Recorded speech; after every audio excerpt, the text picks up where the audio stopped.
Mr. Tom Morgan. Don Shanks. Matt Walker. And Jeffrey Landman.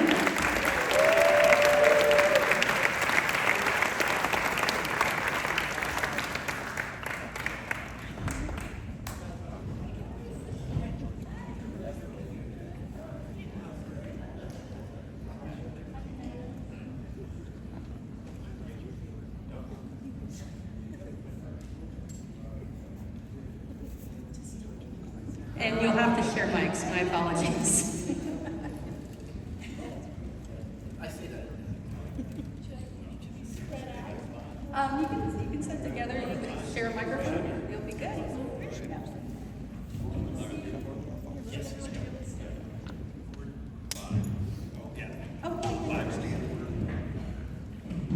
It's my rolling podium.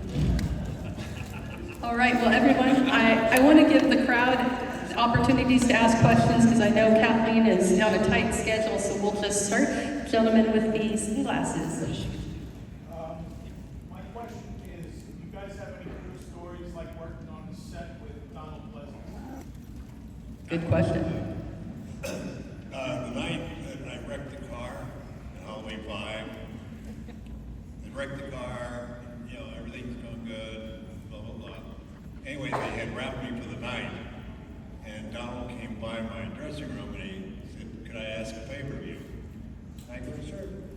He goes, "Well, I would like to know that you're out in the woods and doing this thing, and I just want to know that your presence is there. I don't need to see you, but I just need to see you. I would need to know that you're there." I said, "Okay." I started to put the costume on. He goes, "You don't have to do that." I go, "No, I will." Put the mask on. He goes, "Well, okay." And anyway, he was so polite and so nice that, we're there to support each other. But that's one story. Also, when we were doing the scene where I knocked him into the window and stuff, he wanted to do his own stunts. And, okay, I'll knock you into the window, but going over the railing, I think the stunt guy should. I go, "But they won't see your face." He goes, "Oh, okay." As long as they weren't seeing his face, he didn't care. But he was really a gentleman. And Peter O'Toole, they had approached him about doing a Parandello play in London. And he said, "Well, I appreciate you thinking of me, but I think Donald Pleasance is the best actor for this. Matter of fact, I think he's the best actor in England." Which is, something to say.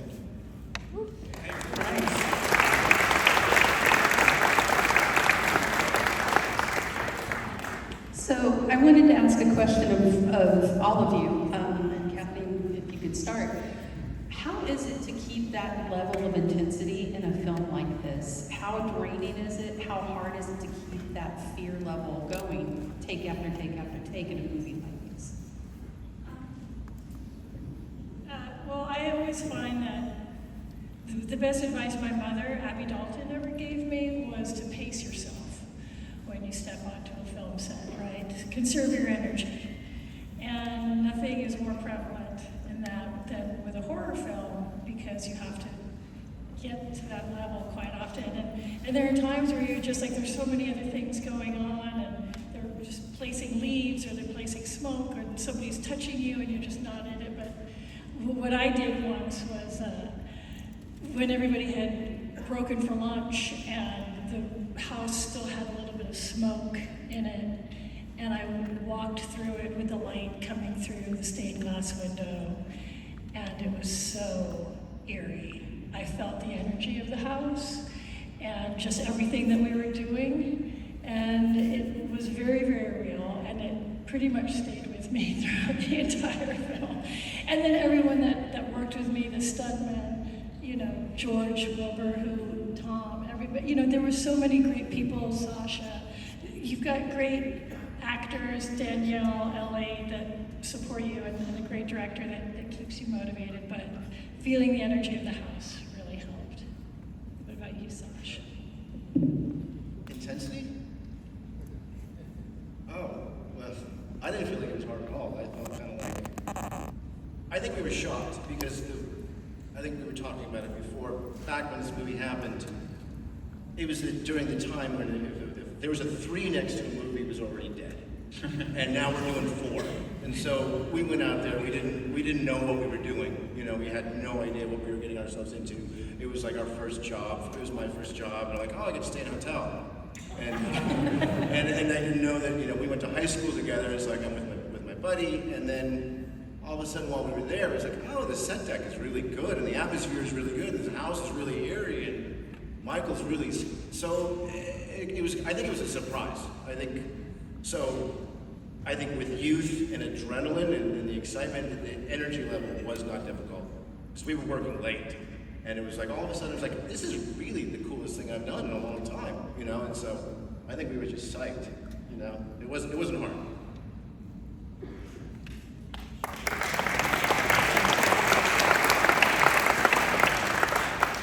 Well, I think when you're talking about intensity, I don't know, as a stunt man, this is what we do, but we do a lot of stuff that's action. And camera rolls, you turn it on and you do it. It's something, might, for us, more be compared to like playing football, you know?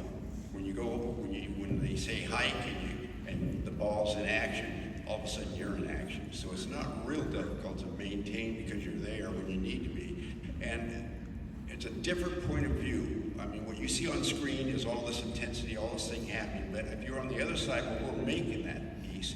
For instance, I'm gonna take a shotgun and I'm gonna impale this girl into a door. Well, there's a lot to make sure you hit your mark and make it look right, and you got to make the intensity, but you're not going to hurt somebody. So you have all these other things going on, and there's this filmmaking part of the intensity that we bring to that moment when they say action. But I would compare it more to like professional football, and for stunt guys, it's kind of that way. You're pretty much in shape, and talk about being in shape. This guy here is a monster. And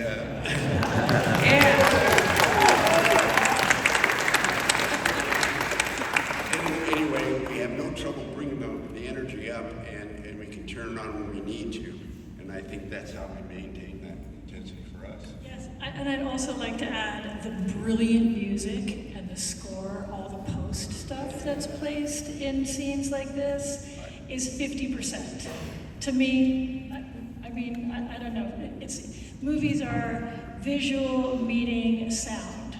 So that sound has just as much of an importance in the final product that gets that kind of vibe that you're really looking for. So I really appreciate the post, guys. Yeah, I think, as they say, that the score is the glue that puts the music, that puts the whole film together.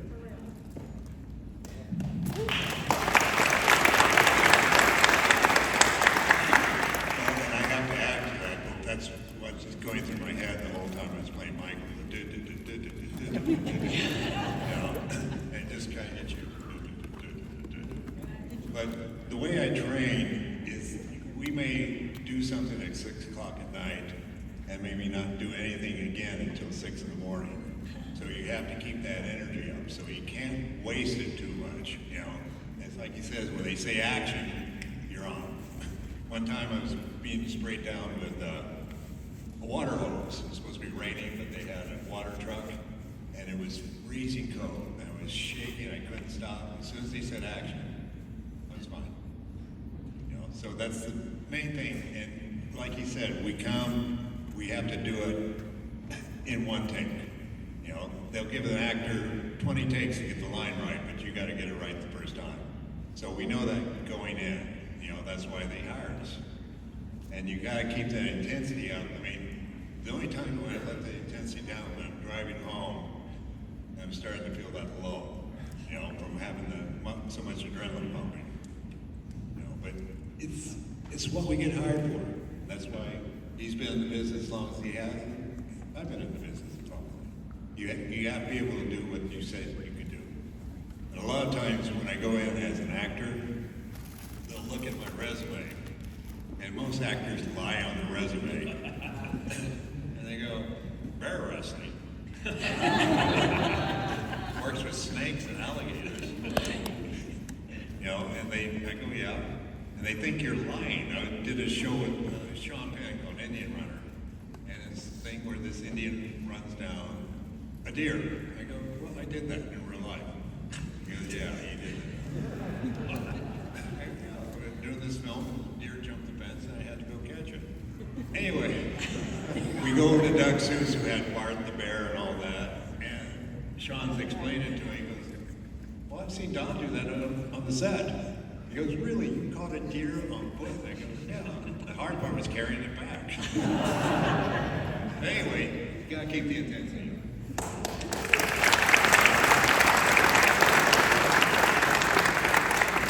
Well, I don't know if you guys know, but in Halloween 5, I had it pretty rough. I had to have a sex scene in a barn with a beautiful girl.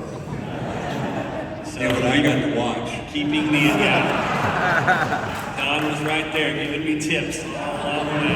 Just a tip, okay. But it was, part of the intensity was the rehearsal process. And for that scene, the director, Dominique, had Miss Glenn and I up to his hotel room the night before we were supposed to shoot that scene so we could block and choreograph. Now that's commonplace. We have what are called intimacy coordinators in television and film. But back then, with a French director who was saying, we'll have sex in the bar, it'll be beautiful. So it was very important to Ms. Glenn and I to kind of make sure that we knew the roadmap for what we were going to shoot. We're both very young, and it was early in our careers, and there was a lot of nerves on both sides. And I think a little of that comes across in the films and makes it a little more authentic. But she was, that was certainly an intense time. There was a lot of prosthetics with the chest involved. Don remembers how there was a malfunction. I feel so sorry for him. It took so long to put the appliance on. And we're getting ready to film, and it's like, oh God, my back is killing me. My back. It just, we start to film, it came loose. And so it was another 3 hours to get stuck back on. And, oh God, this guy's gonna be hurt tomorrow. Because it's on a bench like this. Yeah, leaning the top half of my It's body. not like that, so it can pop out. So he has to be arched back with nothing holding. Yeah, so Don would come over in between takes and use one finger to lift me up and just kind of hold me there until, You okay, kid? yeah. But yeah, that's my story about the intensity. For me, it was kind of easy because I was 11 years old and it was 4 in the morning and this man was chasing me with a car. And that was all real. I was actually running in a field and Don was actually driving the car. It was safe. We were far apart from each other. But like when that's happening, it's you don't have to act. You're like just run from that car. Go. The screams sound so authentic. It's so authentic. Well, I have to say this about the cast. The cast was very supportive of everybody on the set. They would come out on their days off and be there to make sure that they were watching what we're doing, that they were involved with what we're doing, which I have to give them credit for. But originally, they wanted me to hit him with the car. And I said, no. Well, we'll put him on a bicycle. No, I'm not hitting him. And what we did is did what they call a beam splitter, where there's a mirror here. It's like 10 feet high and 10 feet across. And he stood here, and you could see him in the mirror, and I would drive into the mirror. And if you look closely, you'll notice the big flaw in the movie, that at one point they're filming the mirror. He drove through the mirror, and I'm running like 20 feet to the left of the mirror, so it looks like he's right behind me. And in a couple of the shots, they forgot to flip the image from the mirror. So if you look really closely when the car is coming at me, there's Michael's in the passenger seat. There's no one driving the car. I was the mailman in a past life. Once you see it, you can't unsee it. You can't unsee that, like, for a little bit, there ain't no one driving that car. Well, let's give it out to the crowd again. You there? Go for it. First off, thank all of you guys for being here. Really appreciate that from the bottom of my heart. Biggest question that I want to ask, it may be a stupid question, but I have to ask this for Pat Williams specifically. What is cops do by the book? What does that mean? You know what? Nobody knows. Nobody knows. It's a secret, and she's taking it to her grave. Right. I think it's just probably a sign of the times, right? And because it's so antiquated now, it's It's definitely something that was scripted. So the writer, who's not here, but it was Kelly's wearing a t-shirt that says "Cops Do It by the Book." So it was created by the prop master, whose name was Bucky. Also put his name on the helmet of the guy that gets electrocuted. So his fingerprint was on quite a few things, but he used some stencil and just kind of ironed it on, and I didn't get to keep the shirt, but I do sell them at my table, although I've run out, but it's really fun to see people wear that. And the coolest thing was at Universal Studios, where they do the Halloween nights, they did a Halloween installation, and my character was hanging from the door wearing that shirt. So I felt like I really made it. I was like, I can quit.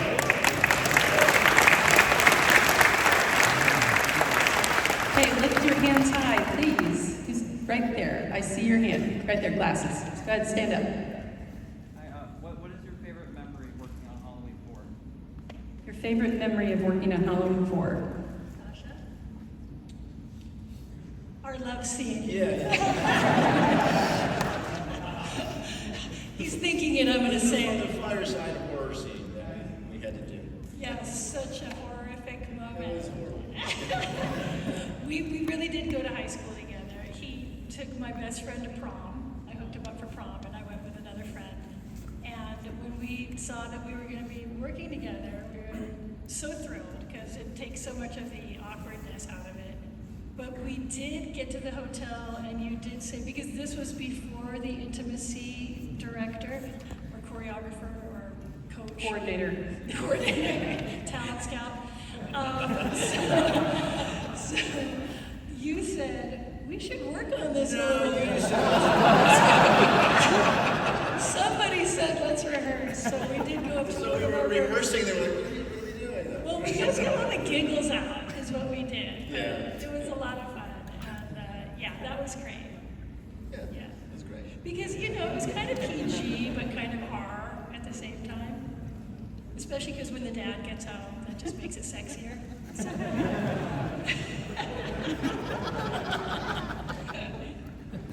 They're in the skeleton outfit. This question's for Sasha. How was that a scene where you got like into the air? It was the death scene. Yeah. He gets squished like a grape. How was like the behind the scenes process on that? I was sharing this story, it was about when I died. And it was kind of my best memory, or one of the best memories aside from the fireside, was, so George Wilbur was a stuntman, and I grew up in a world of, my family my dad was a stuntman, and George Wilbur was a family friend. And so when I was a kid, I was always practicing fights, and I learned how to do it, and George knew that, and I didn't know that he was going to be there. And when I showed up, he was like, oh, Jensen kid. And I know that he knew my dad very well. And I'm like, I don't know if that's a good thing or not. And so he's like, we gotta do a fight. We gotta sell this fight. Let's sell this fight to the director, because it wasn't really scripted exactly how I was gonna die. And every time, as we were kind of like moving through the bits, he's like, make your dad proud. I'm like, oh. So that whole thing was like, he was like constantly echoing, make your dad proud. So I'm like hurling myself into the wall. I'm like, okay, it's for you, Dad. And then, you know, and then we did the teeter-totter to help get me up in the air. And then I bit the blood pellet too early. And I thought I ruined the scene. Because it started to go down my throat, so I completely broke character. I spit the blood out. I thought they were going to cut, we were going to do it again. But evidently, you know, it looked good on camera, so they kept it. But to answer your question, when they said action and he was coming up the stairs with the lighting and the haze and the atmosphere, I was like, this is pretty real. This was, you know, it was great. It was a horrifying, real moment, you know, that we got to experience, and that was, you know, put on film. I like the scene where you spit the blood because it's like you're defiant, like I'm going out, but I'm going out. You know, screw you. That's a great scene. Okay, raise your hands high. There you go. There. Yep. This is a question for Tom and Don. How does it feel being remembered for playing 3 iconic killers? Tom for Leatherface, Michael, and Jason, and Don for playing Santa Claus, the Fisherman, and Michael Myers. And the fisherman. Yep, Fisherman. You get no recognition. What was it? Oh, like I was a kid again. You know, I mean, I'm just playing in somebody else's backyard. You know, as fast as you want to go, as high as you want to jump off, they'll let you. You know, it's just like being a kid. It's like, oh boy, I can show off. You know, okay? I get to drive a car as fast as I can. Dad's not going to yell at me. You know? But you know, most of the time, and Tom can attest to this, that some of them don't get the recognition they should. You know, they're less represented by the Screen Actors Guild than any other person there. But by seeing you people come out and knowing what we did, I mean, I haven't said, well, they don't care about the stuff. Well, you're proof that you do, okay? And without you, we wouldn't be here. And I gotta say, working on Halloween 5, I get to reminisce about things that we did 30 years ago, you know? And it's the only show that I've been on where he just keeps on going. It's like Michael, you can't kill him.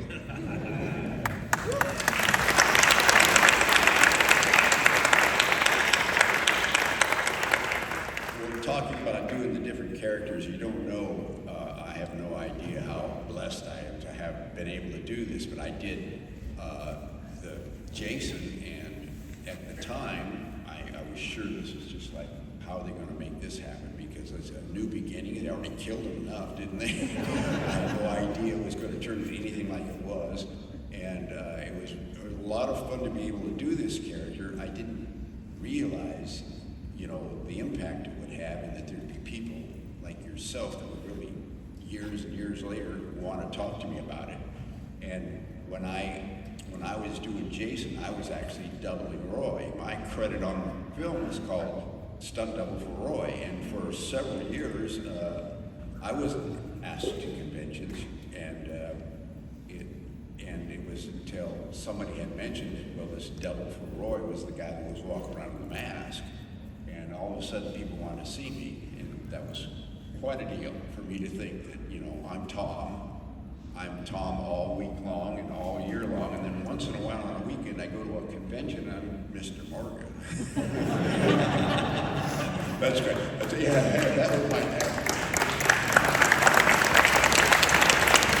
And of course, to be able to do Michael was a special treat. I shared that with George P. Wilbur, and I did the first part of the movie, so when the film was over, he had credit in the film. But like Don was saying, we're stunt guys, and our job is to make the actor look good, so we don't really get credit back in those years, it wasn't necessarily something you looked for because you weren't always given credit. A lot of actors would never admit that they had a stuntman back in the old days because, you know, yeah, there you go.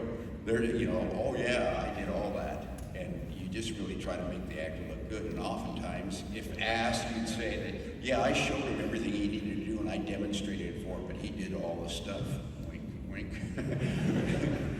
And then, for me to be considered the three-time iconic character, you're the ones that say, I did Leatherface. And the reason I say that, I don't take credit for myself because Bob Elmore was the stunt man who doubled for Leatherface and did all that action in the film. And on one day when I came to the set, I was just getting there because I was supposed to double for the radio. I'm a manager and get killed by Leatherface, which I did. But when I got there, they had been doing that bridge scene all day long. Bob's arm was hurt because he's holding this chainsaw while standing on the edge of a pickup truck trying to saw the top of a convertible while they're going backwards on the bridge. And his arm was hurting, and the coordinator says, hey, listen, Tom, we're going to do an IMO shot, just a getaway shot. Can you just jump in this stuff and do that one take for us? I said, sure. So I did it. And that takes that long in the movie, and I don't really want to take credit for being Leatherface, when Bob Elmore did the entire film with all the stunts and of course the actor himself. But if you say, okay, I did 3.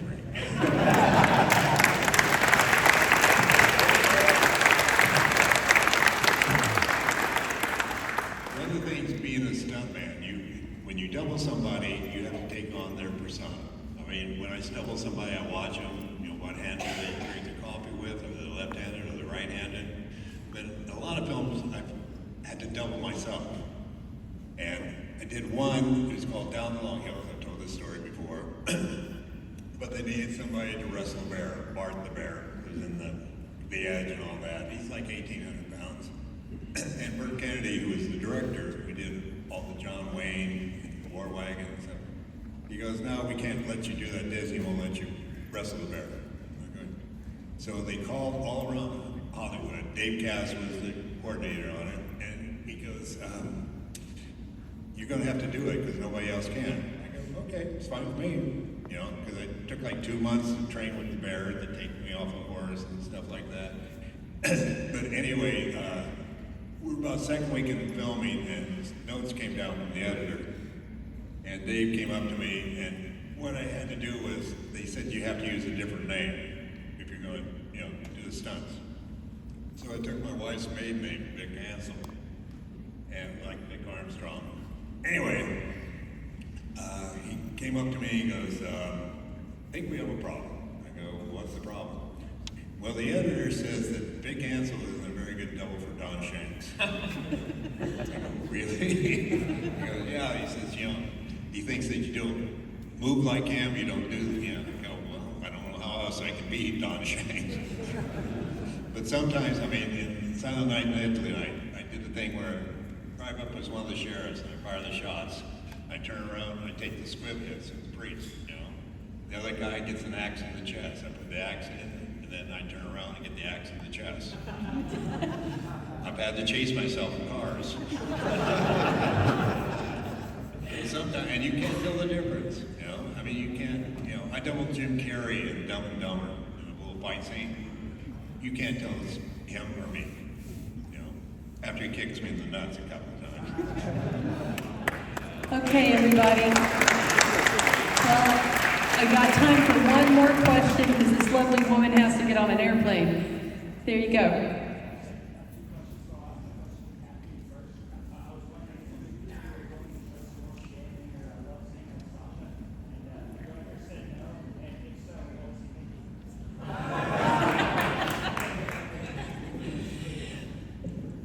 Yes, I was definitely willing to do whatever the scene needed. I was comfortable, and I think he was thinking he wanted the rating that he wanted. So, and I think also Mustafa was a conservative individual, and I think that personally, I think it's sexier, quite honestly, to not show and to give that allure and to give that tantalizing frustration to the world.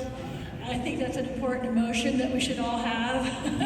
You don't always get an eyeful, and I think that it keeps people kind of coming back a little bit instead of being so like, why? So I think it was effective. I think it was very sexy that way. Yes. I think they made choices while they were doing the movie that they thought they may really have something here. It's because the other choice would have been if she totally dropped it. The whole film would have been in a different classification. It's like I think it was a choice while they were doing it that this might be an elevated film that could put oxygen into the franchise instead of like, let's just see how much money we can make quick. Right. And we also had a 9-year-old carrying the film, a 9-year-old girl. So I think that might have had some kind of weight to it, like this, we still wanted the kids to see the film.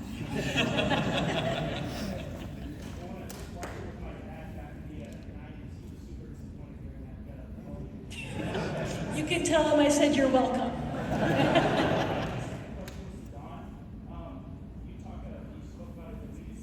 H45 where you killed the police officers at the children's clinic. I was wondering if you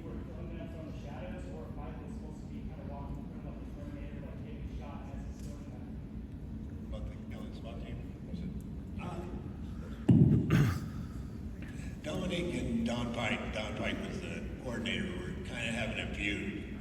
And one night, we went out and we shot a whole second unit. I've been killing the SWAT team. I mean, I broke a guy's neck and spun his head around and stomped him in the dirt. I put an AK-47 through a guy's head. And there's like a sequence where they're coming at me and I'm just killing them as I go. It never wound up in the show. You can hear it on the radio when the guy's listening to it, you know, when I come up and kill him. And I want to know, where did Michael get his driver's license? Right. He wasn't very good at it. I'd like to know that as well. Michael,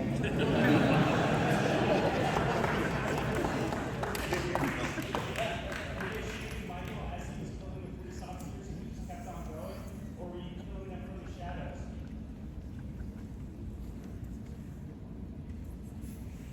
Oh, it was shot behind me.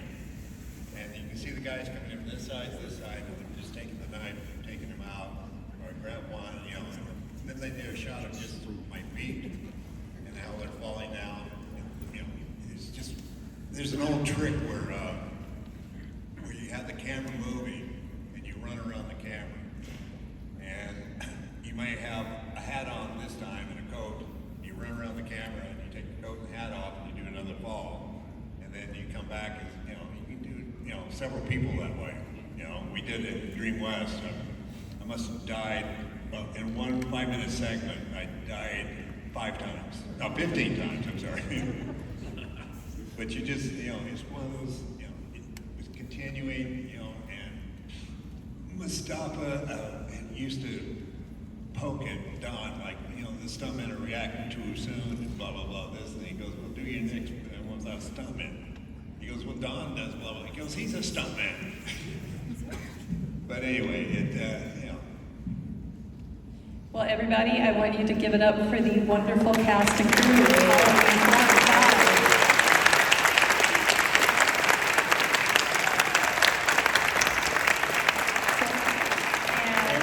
I just wanted to say thank you for coming. You're the best thing for us as far as building your ego back up. But without you fans, we wouldn't be here. And I want to thank you for being fans, all the black t-shirts out there. Thank you.